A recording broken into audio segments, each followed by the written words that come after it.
Assalamualaikum warahmatullahi wabarakatuh. Perkenalkan, nama saya Rosdia Sabrianifah dengan NIM 112102510024 dari kelas 4C. Video ini disusun untuk memenuhi tugas mata kuliah Perpustakaan dan Arsip Digital dengan dosen pengampu Pak Ahmudul Karim. Kali ini saya akan menceritakan tentang filsafat teknologi. Kesadaran akan pengaruh teknologi yang sangat luas dan kompleks terhadap relasi manusia dengan dunia kehidupannya menuntut para filsuf untuk merefleksikan lebih mendalam mengenai teknologi. Sebagai cabang dari filsafat kontemporer, teknologi dilihat sebagai fenomena penting yang harus direfleksikan. Bermula dari Heidegger yang menempatkan teknologi sebagai persoalan ontologis dalam filsafat, dan J. Dewey yang memasukkan teknologi ke dalam wilayah praksis. Beberapa filsuf pun mulai menaruh perhatian khusus dalam bidang filsafat teknologi, misalnya J. Ellul, Herbert Marcuse, dan Don Ihde. Secara etimologis, teknologi berasal dari bahasa Yunani yakni techne, yang berarti seni, keterampilan, suatu cara atau sarana untuk mencapai suatu hasil, dan logos yang berarti ilmu atau kata. Dengan demikian, secara harfiah, teknologi dapat diartikan sebagai ilmu tentang cara atau sarana untuk mencapai suatu tujuan. Sebagaimana pengetahuan manusia, perkembangan teknologi juga merupakan sebuah proses akumulasi dari perkembangan pembelajaran manusia yang secara terus-menerus dan senantiasa disempurnakan dari tahap ke tahap.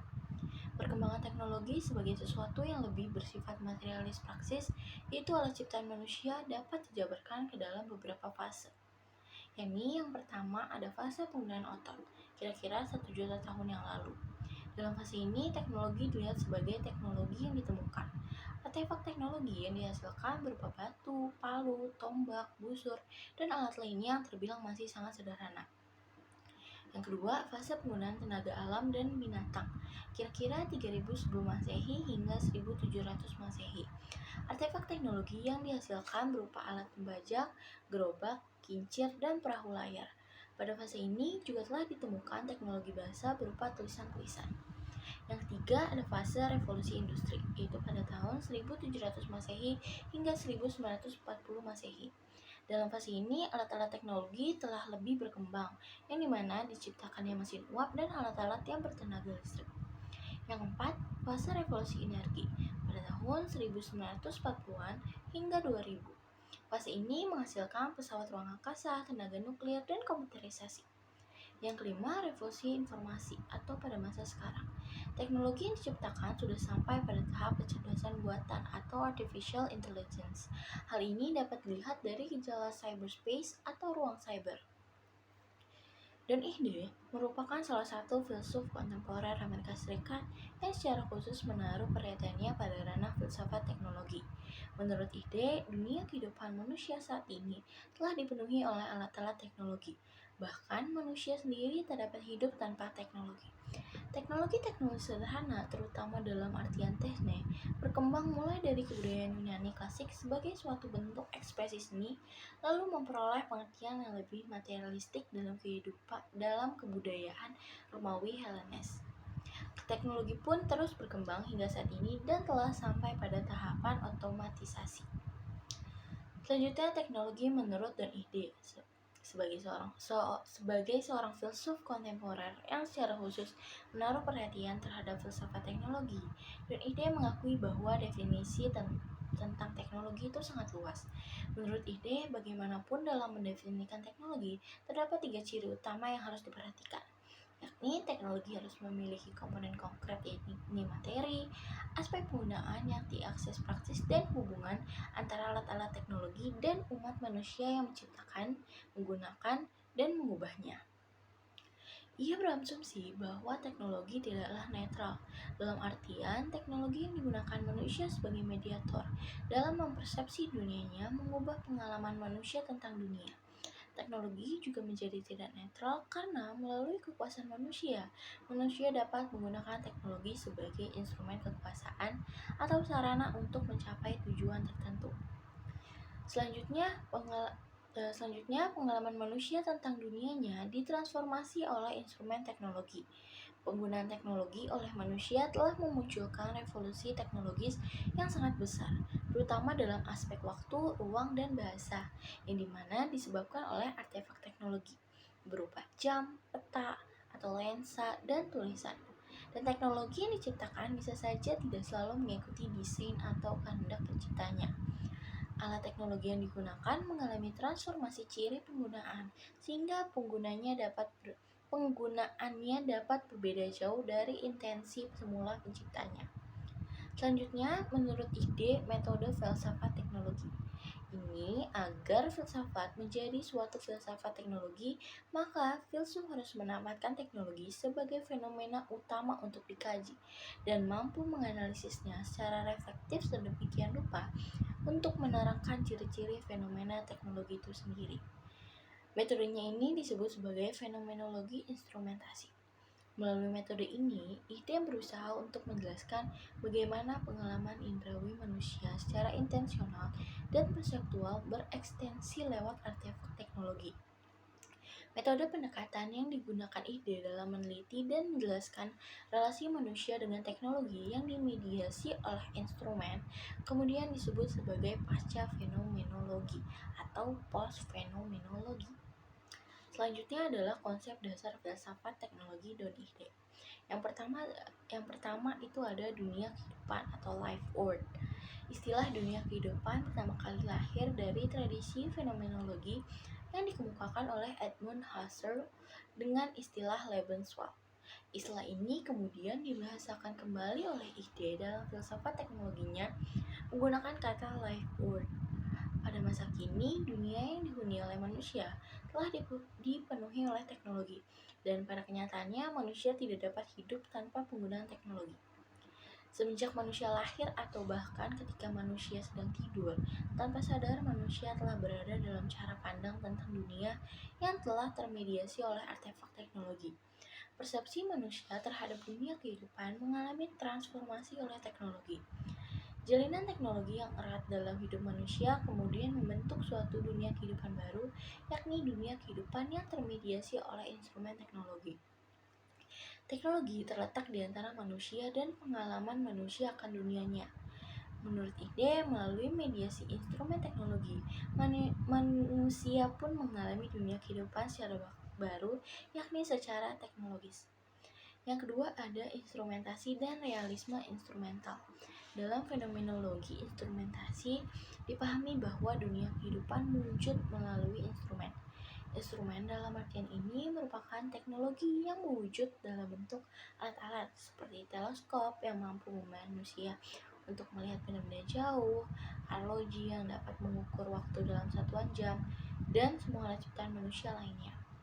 Menurutnya, realisme instrumental merupakan irisan antara filsafat teknologi dengan filsafat sains.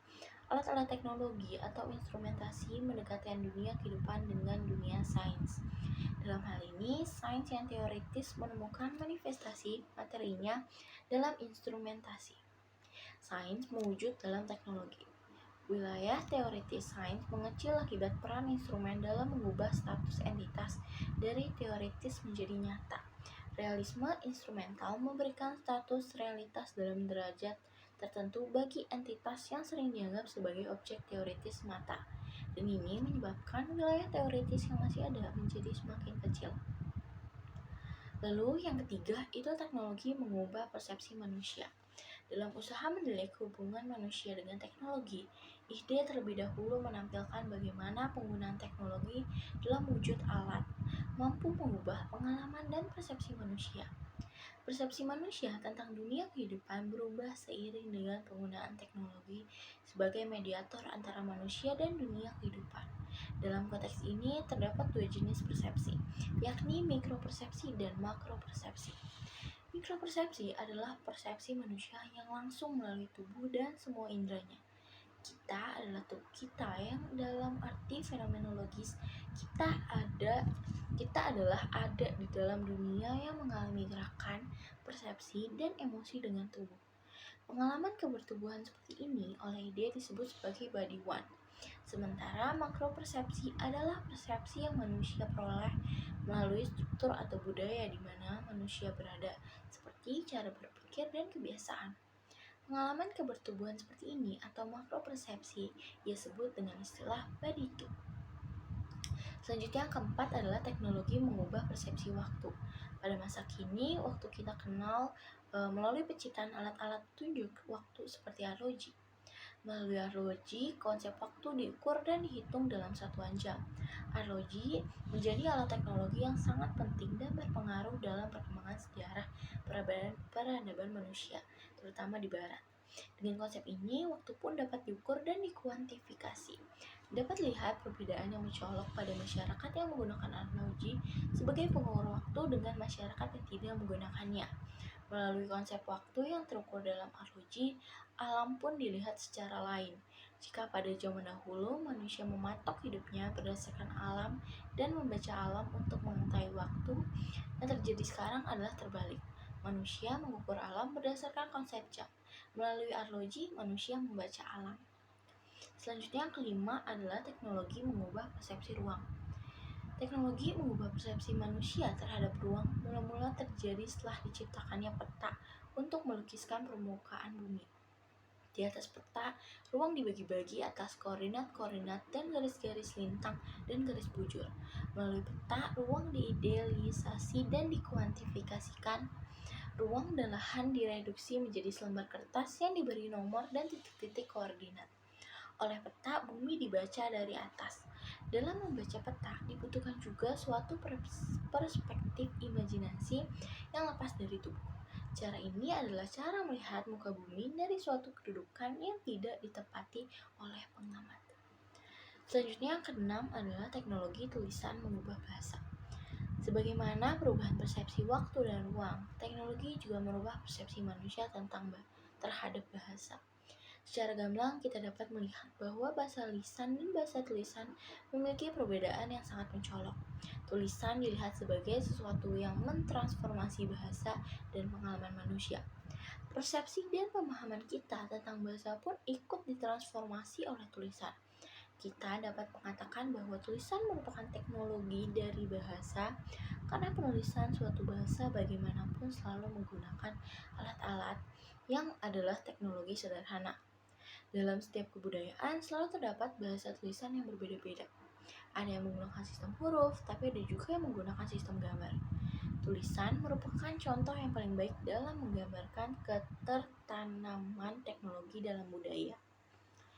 Berikutnya merupakan relasi manusia dengan teknologi, berupa bentuk-bentuk relasi manusia dengan teknologi. Korelasi hubungan manusia dengan dunianya ditunjukkan sebagai berikut. Manusia selalu mengarahkan intensionalitasnya terhadap dunia. Dunia merupakan apa yang dialami atau noema, dan pengalaman itu sendiri merupakan cara bagaimana dunia itu dialami atau noesis. Sedangkan korelasi hubungan manusia dengan dunianya yang dimediasi oleh instrumen teknologi secara umum dapat digambarkan sebagai berikut. Hubungan inilah yang memiliki beragam variasi dan akan dijelaskan dalam uraian berikut. Yang pertama adalah relasi kebertubuhan atau embodiment relation. Dalam menggambarkan relasi ini, salah satu contoh yang dapat membantu adalah melihat menggunakan kacamata. Dalam kerangka fenomenologi, teknologi optik ini dimasukkan ke dalam intensionalitas penglihatan. Dunia sekitar merupakan noema dan aktus melihat merupakan noesisnya. Sementara intensionalitas ditunjukkan pada dunia sekitar. Secara umum, relasi manusia dengan teknologi dapat digambarkan sebagai berikut. Dalam diagram di atas, teknologi ada di dalam posisi mediasi antara manusia dengan dunia. Dalam relasi kebertubuhan, kacamata menarik diri ke belakang dan tidak menunjukkan dirinya karena fokus perhatian manusia tidak tertumpu pada kacamata, melainkan pada tugas yang akan dilaksanakan dengan kacamata tersebut. Kacamata telah menjadi bagian dari cara kita mengalami dunia. Dalam relasi kebertubuhan ini, ciri transparansi alat sangatlah menentukan. Semakin tinggi transparansi alat yang digunakan dan makin merupakan perpanjangan dari tubuh manusia, berarti semakin baik alat teknologi itu. Yang kedua itu relasi hermeneutis atau hermeneutic relations. Dalam hubungan hermeneutis, alat harus terlihat dan disadari agar dapat dibaca dan ditafsirkan. Dalam relasi ini, manusia membaca keadaan sebenarnya pada alat teknologi yang menjadi semacam suatu teks yang perlu ditafsirkan. Teks pada alat menjadi terminus dari intensionalitasnya. Relasi hermeneutis ini dapat digambarkan sebagai berikut. Cara manusia mempersepsi dunia adalah dengan menafsirkan alat yang hadir sebagai teks. Yang dibaca menjadi fokus intensionalitas manusia dan mensubstitusi dunia kehidupan. Hubungan antara teks dan dunia nyata yang ditampilkan oleh alat teknologi disebut ide sebagai varian horizontal. Dengan membaca teks pada alat teknologi, kita mengetahui dunia kehidupan yang nyata. Salah satu contoh dalam menjelaskan hubungan ini adalah penggunaan termometer dalam ruangan ber-AC. Melalui termometer yang dipasang di dalam ruangan, kita dapat mengetahui suhu di luar ruangan, meskipun suhu yang ada di dalam ruangan itu sendiri tidak sama dengan yang ada di luar, karena pengaruh AC. Namun, pertama-tama, tentu kita harus sudah tahu terlebih dahulu bagaimana cara membaca termometer. Dalam hal ini, termometer hadir sebagai sebuah teks yang perlu ditafsirkan untuk mengetahui dunia kehidupan yang nyata. Dengan demikian, hubungan ini memunculkan teknologi sebagai sebuah objek. Agar dapat dibaca, teknologi haruslah berciri material. Yang tiga merupakan relasi keberlainan atau alterity relations. Dalam hubungan ini, ide hendak melihat teknologi sebagai yang lain dalam relasinya dengan manusia. Sebagaimana perkembangan dunia masa sekarang, di mana banyak teknologi modern yang diciptakan manusia, kemudian menjadi berjarak dengan manusia. Contoh yang diberikan ide untuk menjelaskan relasi ini adalah permainan gasing. Gasing pada dirinya sendiri tergeletak begitu saja. Ketika seorang anak memutar gasing tersebut menggunakan tali, gasing itu seperti berubah menjadi sesuatu yang memiliki hidupnya sendiri. Ia berputar sendiri dalam alurnya. Gasing yang berputar menjadi objek yang memiliki ciri yang lain. Relasi ini juga menjadi lebih mencolok pada alat-alat teknologi yang lebih canggih seperti pada program-program komputer dan teknologi-teknologi robotik. Dengan demikian, relasi keberlainan ini dapat digambarkan sebagai berikut. Dunia diletakkan dalam kurung karena dalam relasi ini tidak harus ada hubungan manusia dengan dunia melalui teknologi. Teknologi dimunculkan sebagai pemeran utama dan dunia hanya menjadi latar belakang. Yang keempat adalah relasi latar belakang atau background relations. Dalam relasi ini, teknologi beralih dari pemeran utama menjadi pemeran di latar belakang. Relasi ini nampak dalam menggunakan alat-alat otomatis atau semi-otomatis seperti lampu, sistem pendingin ruangan, dan lainnya. Teknologi-teknologi ini masih membutuhkan manusia sebagai penggerak pertama. Dan setelah manusia menyetel atau menyalakan alat teknologi ini, ia pun berjalan sendiri dan berfungsi di latar belakang, di mana manusia sendiri kurang memperhatikannya. Teknologi yang berada di latar belakang meskipun kurang diperhatikan kehadirannya, tetapi masih menjadi bagian dari pengalaman manusia di dalam lingkungannya. Penerangan ruangan seperti lampu, contohnya. Lampu setelah dinyalakan tidak lagi menjadi objek perhatian atau intensionalitas manusia, tetapi tetap mempengaruhi persepsi manusia tentang cahaya atau terang. Yang kelima adalah kecenderungan arah yang tidak disadari pada alat atau latent telling. Melalui penjabaran bentuk-bentuk relasi manusia dengan teknologi di atas, dapat dilihat dua ciri penting, yakni pertama, penggunaan alat mengubah pengalaman persepsi manusia. Alat memungkinkan penemuan ciri-ciri noema baru dalam pengalaman persepsi manusia. Yang kedua, dalam perubahan pengalaman terjadi dua dimensi sekaligus, yakni dimensi amplifikasi dan dimensi reduksi. Perkembangan teknologi yang semakin canggih, terutama yang ditandai dengan struktur amplifikasi yang semakin ditonjolkan inilah yang menurut ide menjadi latar belakang munculnya latent telling. Latent telling merupakan istilah yang digunakan ide untuk menjelaskan bagaimana kecenderungan pada tujuan yang tidak disadari dalam penciptaan alat teknologi yang lebih canggih, terutama dalam kaitannya dengan relasi manusia dengan dunia yang termediasi oleh instrumen teknologi. Dalam relasi kebertubuhan latent telling, dapat dilihat dalam perbandingan contoh kasus gaya penulisan menggunakan pulpen dengan komputer. Di sini, pulpen dan komputer menempati posisi sebagai perpanjangan atau ekstensi tubuh manusia. Pulpen digunakan untuk menulis dengan tangan di atas kertas, dan komputer, terutama keyboard, digunakan untuk menulis di layar monitor. Ketika menulis menggunakan pulpen, gaya menulis seseorang akan terlihat lebih lambat. Hal ini dimaksudkan agar tersedia waktu bagi penulis untuk menyusun pikirannya dan menghindari kesalahan penulisan ketika menuangkannya di atas kertas. Berbeda dengan gaya penulisan menggunakan komputer yang lebih cepat. Seseorang akan langsung mengetik gagasan yang muncul di pikirannya tanpa takut terjadi kesalahan pengetikan. Dalam relasi hermeneutis, laten telik dapat dilihat melalui alat perekam suara. Misalnya, seorang mahasiswa menggunakan alat perekam suara untuk merekam suara dosen yang memberikan kuliah di kelas. Tujuan mahasiswa tersebut adalah merekam suara dosen, tetapi alat perekam tersebut merekam semua suara yang ada dalam kelas maupun yang di luar sejauh kemampuan tangkapannya. Alat perekam tersebut merekam semua jenis-jenis bunyi atau suara tanpa memilah-milah suara mana yang dikehendaki. Hal ini berbeda dengan kemampuan telinga mahasiswa tersebut yang hanya mampu memilah atau fokus pada suara dosen. Melalui kasus di atas dapat dilihat bahwa alat memiliki intensionalitas yang berbeda dengan manusia. Realisme alat mencerap segalanya dengan setara, sementara manusia menyeleksi apa yang ingin diserap inderanya.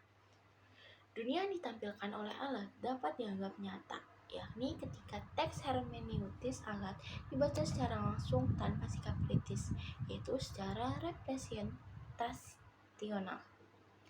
Jadi itu saja yang saya ingin sampaikan, kurang lebihnya mohon maaf, dan jika ada salah-salah kata mohon maaf. Wassalamualaikum warahmatullahi wabarakatuh.